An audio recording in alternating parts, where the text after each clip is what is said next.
2021 or something, I figured like I wasn't as consistent with trading as I wanted, and I was starting my Mm-hmm. business, so I thought let me just pause a little bit with the trading. But I Mm-hmm. still like ideas like just speculating in the back of my head. Like last year was like my most successful year in trading, Awesome. but it was kind of like built on those like years that I've been working on or just thinking about it. Yeah, man. When you open a trade, you have a probability of it going correct and you have a probability of it going wrong. So obviously, the more research and the more back testing and the more work you do kind of defines that for you. Kind of moving towards 2 million now, like maybe 1.7, 1.8. My experience with Think Capital thus far has been really, really positive. Like the platform is really, really good, and I've spoken to support a couple of times, especially because I'm an algo trader and also like spoke to support and it was really positive.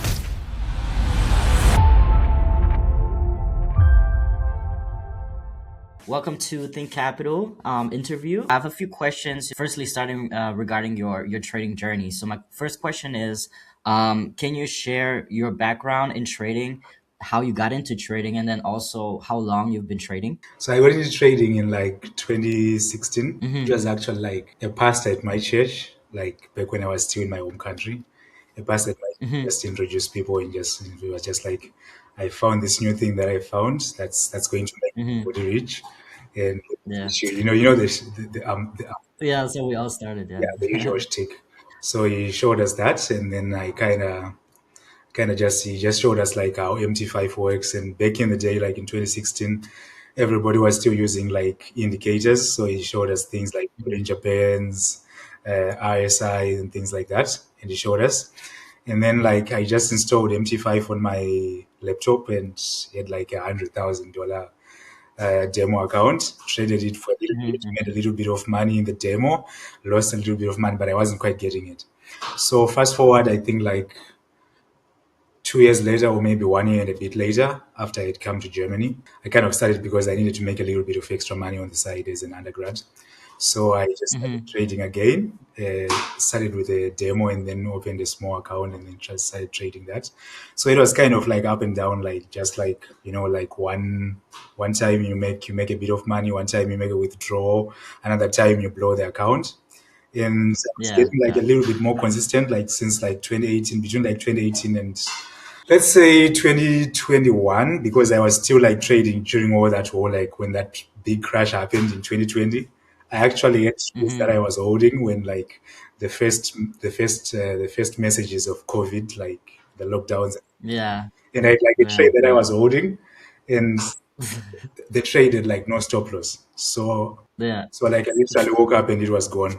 So like Oh in no. 2021 or something, I figured like I wasn't as consistent with trading as I wanted, and I was starting my Mhm. business. So I thought let me just pause a little bit with the trading. But I still Mhm. had like ideas like just speculating in the back of my head, like okay, what really do I want, or like what strategy can I use? So I was like kind of like formulating them.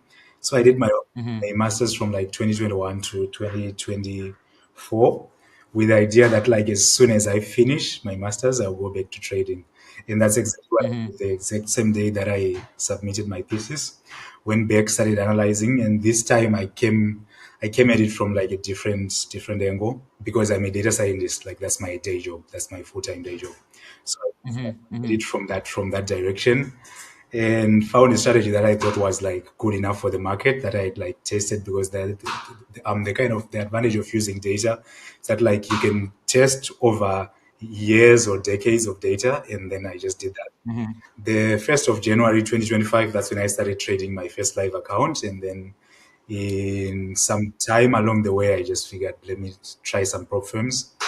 And Mhm. what now I have like a lot of prop firms that I trade with, and yeah, Awesome. the rest. Nice. But that's a crazy journey because basically your first like contact with trading was 10 years Yeah, ago, exactly. right? I'm coming And up. I'm coming up on my anniversary. Like my.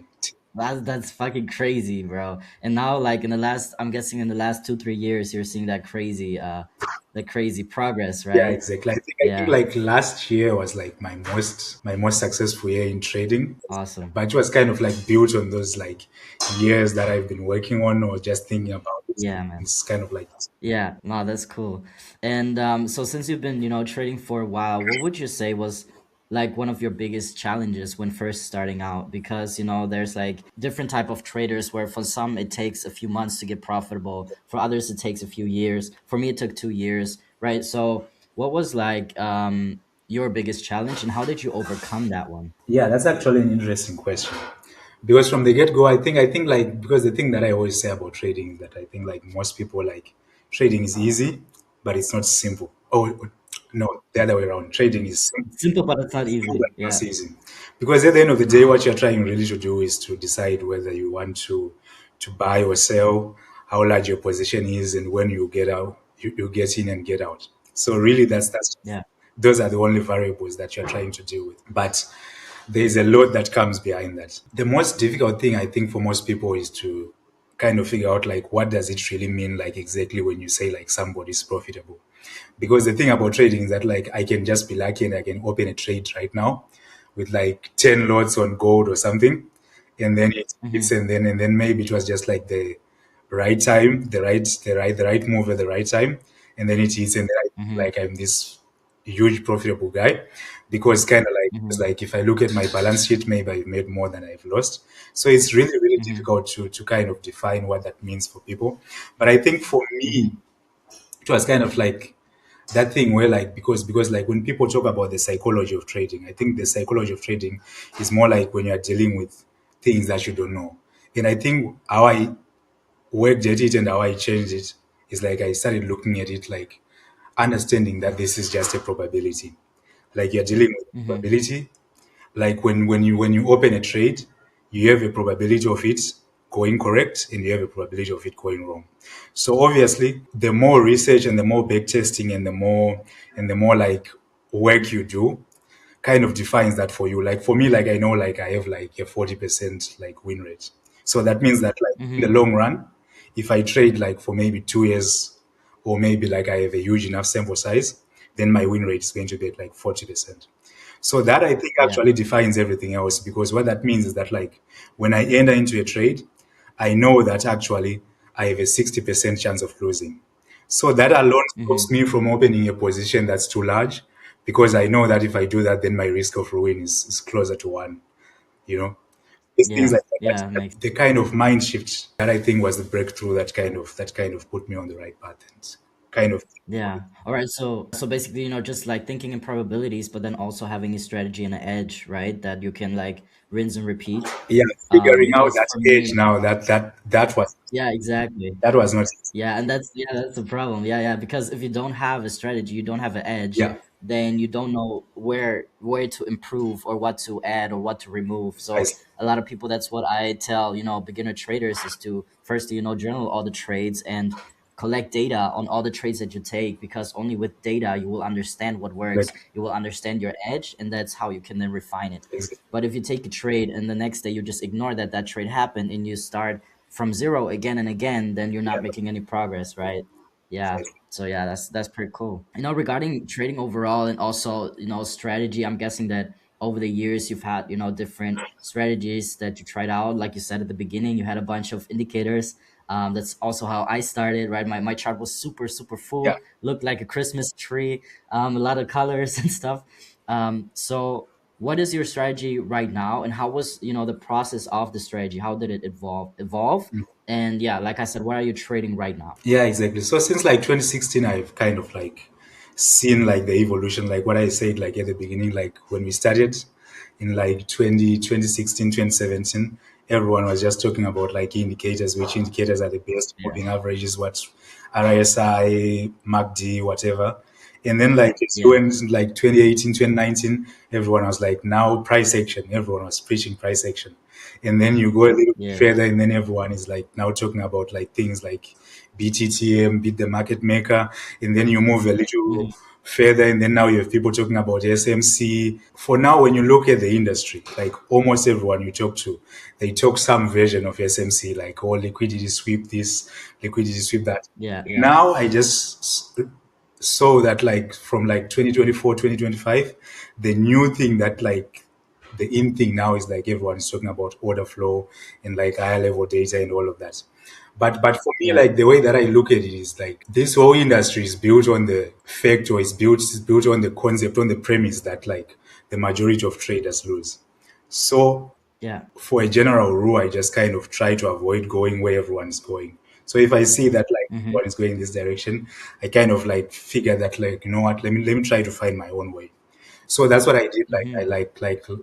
I collected like 10 years or more of data from like different instruments and started just Yeah. trying to analyze like, okay, how exactly does this market move? Like if I'm looking at gold, if I'm looking at Nasdaq, if I'm looking at whatever, I'm looking at it and trying to figure out exactly like how it kind of works. I know this guy like trader Tom, I've heard him talking about situational trading, where he's like Mm-hmm. if there is a pattern that you see that kind of repeats itself in the market, you try to really see Mm-hmm. if that market, if that pattern is really there and if it is statistically significant. So that's basically what I did. Mm-hmm. So for me right now, if I was to put it into a nutshell, I would say like the way that I trade is that like I have some instruments that I have, and I already have like most of the instruments that I trade.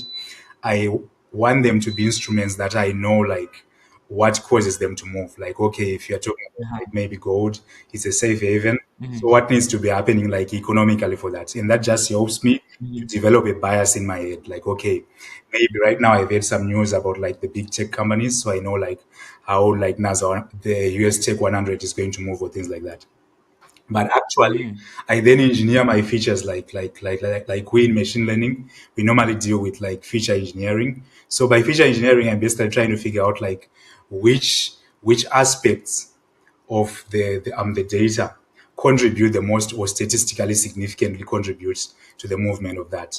And then after I did all that, Mm-hmm. then I became like an algorithmic trader, which means that like I figured out like if there is an edge to what I'm doing, then I just code it into my own EAs, and then these EAs are Ah, what I okay. deploy.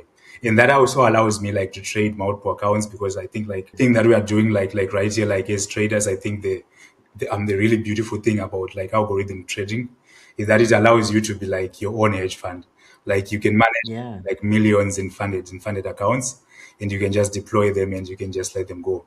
And that is actually Mm-hmm. that confidence that like when you first send this invitation to do this interview. I actually was not funded with Think Markets, right? But I Mm-hmm. actually knew that okay, this is like the probability of me like passing the challenges Mm-hmm. it's like almost 95% or whatever, because I think like I've not really failed a challenge account. So I was really confident I Yeah. knew. And the reason why I knew is because I've done this, I've traded this like over decades and decades using that, because you can go back and you can back test everything. And I know Yeah. Yeah. like how stable it is. So basically that's what I Mm-hmm. say in a nutshell. Wow, okay. So do you have like an algo bot basically only for yourself, or is it like you basically build it yourself, right? With your edge, Yeah, yeah, and you code it the way that you actually would trade if you were to trade manually, yeah, yeah, just to remove the emotions and then just literally have a robot trade for you. So you trade robotically, yeah? exactly. Cool, bro. That's super awesome, man. That's like you're one of the first traders that actually does algo trading. So that's super super interesting for sure. And you know the fact that based on statistics and data, you could basically anticipate that it's profitable and it works. That's super dope because like I've heard from different algos, different bots, and what I've been able to see and know is that the edge works for a certain period of time, Yeah, but if there's no human behind it to adjust it, because the market condition always changes. yeah. So if there's no human to adjust it that understands how the market moves, then the bot just becomes useless, right? So it's pretty interesting to see how you handle this. It's super cool, man. Yeah, exactly. It's Nice. actually it's actually pretty interesting that you bring that up, because I think like for most people, like for us like as algorithmic traders, one trap that you can get into is the optimization. Like when you're trying to Mm-hmm. optimize, you're trying to find like okay, which which like settings for your particular variables that you're looking at, which ones are the most profitable for whatever you're kind of optimizing for. So now the question now becomes like, what do you optimize for? Because if you kind of optimize it like for something that like maybe for just the most profit, maybe it kind of overfits and it just takes like what worked really really well for one Yes. particular year, and it gives you a huge profit, but that does not actually translate over the long run on other periods. So Mm-hmm. basically, what you're trying to Mm-hmm. figure out when doing these optimizations and these search for these variables is trying to figure out what is the most dependable, what translates more over time. That I know that like I've Mm-hmm. seen this, I've traced this like for a year where like the market was down, for a year where the market was Mm-hmm. up, for things like that, and then you see like how did it actually perform? Because what you're trying to find is something that's kind of generalized as well and doesn't kind of Yeah. fit. So for me, as someone coming from a background of machine learning and data science, it becomes easy because that's actually a problem that we deal with every day, trying to figure out, Yeah. like, like for the models that we deal with, like, okay, how to make this model not overfit on this particular batch of data, but actually Mm-hmm. do something that generalizes well over time. Nice, cool. And do you have like a certain, way on how you manage risk management? Because, when you're trading funded challenges or a funded account, obviously you have like a few risk parameters that you have to keep. Yeah. So how much percentage do you risk per trade, and what is like your average risk reward ratio on the algo and how you trade? Yeah, yeah, exactly. That's pretty interesting because for that one, like I've tested because it's kind of like a dial that you can dial. Like you can move from having a really high win rate and a low risk to reward, Mm-hmm. like a Mm-hmm. really high risk reward, but a really low like win rate.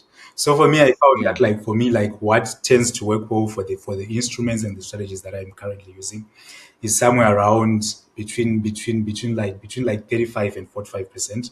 That's where I usually find myself for the win rate. And then Mm-hmm. for the risk to reward, sometimes it can go like between like 1 is to 3.5 and 1 is to 6. So it means that like when Wow. I win, it's actually like really huge wins. Mhm. And like Yeah. when I lose, it's kind of small. And then now when it comes Mm-hmm. to what I actually risk, because all this data, like your win rate and your risk reward, actually informs you on your risk of ruin. For the funded accounts, you know that your risk of ruin is essentially 10%. So it means that Mm-hmm. if like you lose 10% of your original balance, then that means that you are essentially ruined because you've lost the account. Yeah. It Yeah. means that I have to set my settings in such a way that like I give myself enough time for my age to play out. So that means Mm-hmm. like for me, like the thing that I found, and I've kind of worked on this for a long time, is to figure out that like when I am like above drawdown, then that means that like for me, like I risk around 0.8% or 0.85%.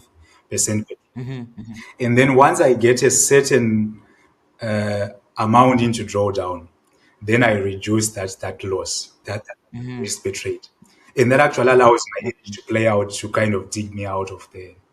Ah, okay. Yeah. The problem with that, and this is something that I'm still trying to figure out, is that sometimes it happens that because now it becomes really difficult, it kind of becomes like quicksand, like you Mm-hmm. draw down, and then it becomes Mm-hmm. difficult because now you need like 3 or 4 consecutive wins for you to actually Yeah. yourself. And sometimes it takes a bit of time. If you have like Mm-hmm. 40% win rate, it actually takes you a bit of time to actually find like 3 or 4 consecutive wins. But that's what I found Yeah. kind of guarantees me that like I will never lose an account. So like I can go to bed like with no stress, knowing that I will never get a Mm-hmm. message that you have breached an account. But sometimes it Yeah. take like a month or two to kind of dig myself out of drawdown. But I know that I kind of Wow. figured out that like that's kind of like a reasonable compromise because if you can Mm-hmm. dig yourself out of drawdown and maybe you make 20% or 10% on a 100K account, it's still a 10,000 payout and it's still good money. So like Yeah. True. really complain about that. Yeah. So the most Nice. important thing is to protect your account. Yeah, for sure. And how much are you funded right now, like overall, throughout like all different prop firms? Kind of moving towards 2 million now, like maybe 1.7, 1.8. I have some accounts that are like maybe one trade away from Mm-hmm. phase two, but it's kind of like in that ballpark, like between like 1.7, 1.8 million. Right? Awesome. No, that's nice, man. Cool. All right. I have one other question, and that would be, could you walk us through your typical trading day? Like, how does a typical trading day look like? What's do you have like a certain routine? or is it just open the laptop, see where the market is at, and then turn the algo and just let it run? How do you go about that? Yeah, so what I normally do is that like on a Sunday, like after I've been chilling and whatever, and on a Sunday when I'm preparing for the market, I actually kind of like just go through all my terminals just to make sure that like the setup of all the algos, like they're all set up correctly, and like going through the Mm-hmm. spreadsheet because obviously when you're building portfolios, you have to kind of record everything like which combinations are you using on different terminals. So for me, it's kind of like on a Sunday, I would go through everything and make sure that everything is set up properly. And then what I do is Mm-hmm. that normally I don't like to kind of look at the market because the market is kind of like Medusa.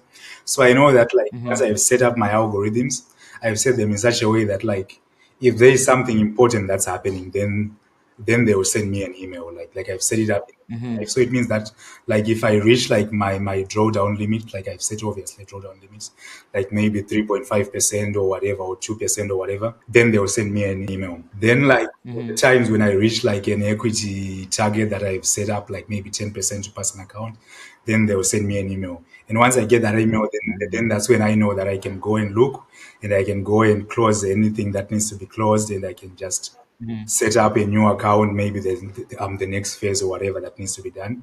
And then like at the Yeah. end of the month, I then go through all the accounts and then just try to figure out like, okay, where is this account? What percentage is it in drawdown? And just try Mm-hmm. to kind of follow everything to see like how each account is doing and something like that. So Mm-hmm. basically that's Nice. like my routine. And obviously there's things Yeah. that happen, like occasionally there are bugs.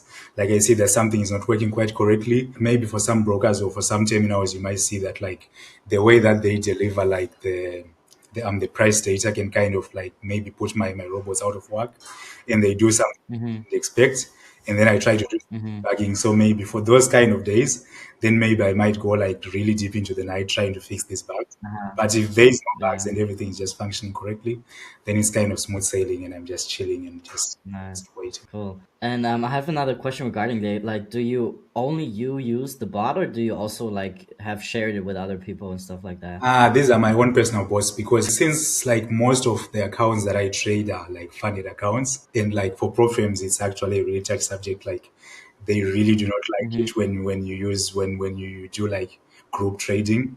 So it actually doesn't Mm-hmm. benefit me. Like when I look at it, like if I share the bot, and then maybe like for me, like I look at it as like saying like if I make 10% from my 1.8 million or whatever in funding, it's like 180,000. But would I really be able to like give it to someone and get that same return? So it really doesn't make sense. So for me, it just makes sense for me to just make sure that I guard my robots. Yeah. Yeah. Yeah, exactly. Really jealously, and make sure that Yeah. nobody has access to them. Unless maybe Nice. someone hacked my GitHub, and then that's a story for Yeah. All right. Then regarding Think Capital overall, so you have been probably using our platform and probably tried out a few challenges from us. So yeah. how has your experience been with Think Capital so far? What do you enjoy the most, and what do you think could be improved overall? Yeah, exactly. My experience with Think Capital thus far has been really really positive. Like the platform is really really good, and I've spoken to the support a couple of times, especially because I'm an algo trader, and like every time like Hmm. I start a new challenge or start a new phase, I have to kind of get in touch with them and speak with them so that they can activate algo trading for me. And I've always done that, and they've always been really polite, really giving me all the information. And of course, even before I bought the challenge, when I was still doing the research on like which program challenge to buy. I also like spoke to support, and it was really positive. Now, of course, with Profim, sometimes the biggest like litmus test that you can do is to see like how they actually like respond when you say like you want to pay out for like maybe 15,000 or something like that, because that's what I Hmm. found like to be the biggest like litmus test between like the Hmm. big like honest pro firms. You do that and they pay out your money. The smaller ones, they start banning you and just saying we'll give you a refund, and Hmm. no, don't talk to us. So For me, like within capital, because like I haven't actually got into the payout phase yet, I can speak on that. Mhm. Thus far, like with everything that I've dealt with, it's been really really positive, and even like the spreads when I'm dealing with the accounts, the spreads have been really really nice. Nice, nice. I love to hear that, man. So yeah, I mean, I'm looking forward, to you getting your first payout with us as well. Yes. And if there should be any issues, if anything doesn't work or whatever, you can always just contact support. And as you've been telling from your experience as well, our support is really onto it. They're really put the members at a high importance level, to make sure that all the members are satisfied. So yeah, man, that's super cool to hear. Now I have one last question, and that would be, what advice would you give to aspiring traders who are just getting started? That's like an interesting one. For me, that's like the main key that you have to think about, because you have to think about it in the way that, like, look at a hedge fund. Like a hedge fund, like for most hedge funds that we have in the world, they have like high compute, like state of the art compute, like these really fast machines that they are dealing with, like unlimited compute, damn near. You have Mm-hmm. like PhDs in economics, PhDs in physics, PhDs in math, PhDs in whatever. And like at the end of each year, they make like maybe 15% a year. That's like a good return. So for most traders, I think like when we get into it, you go into the market with like maybe your $500 and you think you're going to turn it into like maybe 100,000 or 1 million or whatever. And that's really going to be really, really difficult, because once you do that, then Yeah, your risk of ruin is going to be really, really high. So like profits for yeah, me, that's kind of the turning point, because now you know that you don't actually have to risk too much, because if you just think about it in percentages and say like, okay, if I have a 100K account and I make 10% from that, that's still 10,000. That's a lot of money. So like think in hmm, percentages and just like pace yourself. Don't try to like hit a home run in the beginning, because that's just going to get you into trouble. That I think would be one of the most important things. nice. All right, great, great advice for sure. Then that's basically it from me. Do you have any questions for me before we stop the call? Not particularly. I think like everything is in order, and like what I said, like everything has been already taken care of by the support. All of it. Great. Perfect. All right, Albert, then thank you so much for taking the time. Thank you so much for your wisdom, for your value. It was super, super interesting having this, different type of conversation about algo trading, which I believe that, the viewers would think this is also very interesting because it's very, very different. So yeah, just stay tuned. That's basically it from me, Albert. Thank you for taking the time, and I wish you a beautiful, nice rest of the day, man. Take care. Yeah. Bye.